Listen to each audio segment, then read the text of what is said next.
একটু জাগলা নেতা আছে না নি এরা একলা পাইলে আমারে দুই নলিত পারে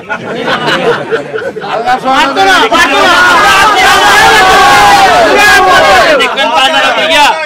বাজারে বইয়া আমরা মারা দিব সাধারণ মানুষ আমারে দোয়া করে যারা 2 টাকা 2.5 টাকা দিয়ে চা খায় আর যে 5 কাপ চা খাইয়া বাকি রাখে আমারে গালাগালি করে বাকি রাখা মানে দিত না গালে গালাস করে কারণ হলো কি এরা বুঝতাছে যে এমন এক ব্যারিস্টার হইছে রে এমপি রে এর দ্বারা তো জেসায় জায়গা করো আমরা বিক মরি দিতেছি আর আগে তো হইলো কি 3 লাখ 4 লাখ নেতা দইরে যাওন লাগতো এমপি হ্যাঁ এখন তো সরাসরি আরে চা বাগানের টাকাটা ফোন তোমারে দিতে হবে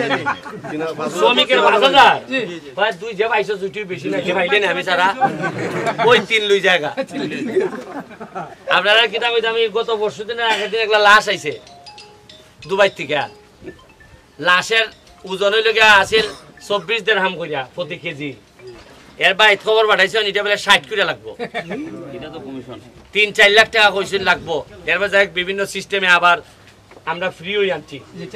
তখন আমি চিন্তা করলাম যে কোন দেশের এমপি হইছি যে দেশের লাশের ওজনের মধ্যে 60 টাকার মধ্যে 33 ব্যবধান কথাটা বুঝছেন না লাশের ওজন আর অঙ্কা যদি এরা বালু দেই আর কিতাব দেই গম দেই তো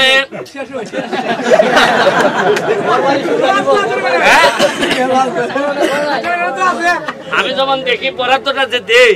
কিছু লোক যখন দূর থেকে যে ভাবে ওই যে রস পরে না মিষ্টি দেখলে এইভাবে যেমন এটা রস পরে লাগে আমার কাছে অথচ এটা আল্লাহ হাজির নাজির এটা একবারে নিরীহ নির্যাতিত মানুষের টাকা এবং কি একটা আজাইব দেশে আমি আছি খালি সংসদে গিয়া কইছিলাম যে আমি 29 কোটি টাকা পাইছি বরাদ্দ এটা সাধারণ মানুষের টাকা সংসদে আমার নামে বিচার এরার বেলা শরম হয় আমি এটা কি আমার বাপের না তোর বাপের টাকা এটা মানুষের টাকা মানুষের টাকা মানুষ জানতো না আচ্ছা এখানে 1 কোটি টাকা খরচ হইলে আমি কইতাম না যে ভাই 1 কোটি টাকা বরাদ্দ হইছে মানে এরার মাথার মধ্যে 50 বছর ধরে খাইতে খাইতে এমন তাল ধরছে এরা কয় যে ওই যে এর টাকা খেয়ে বিটা আমরা টাকা আমরা এমপি সে খাইতাম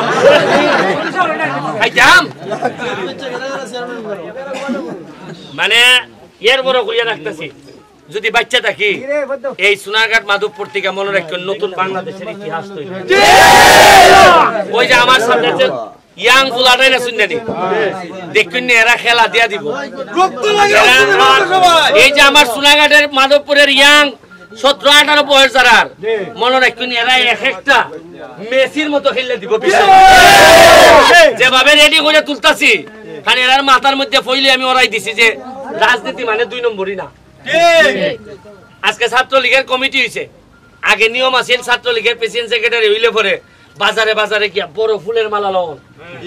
আমার দ্বারা আইছে আর আমি কইছি কিতা ফুলের মালা নিবাই না বন্যার্থদের দ্বারা যাইবাই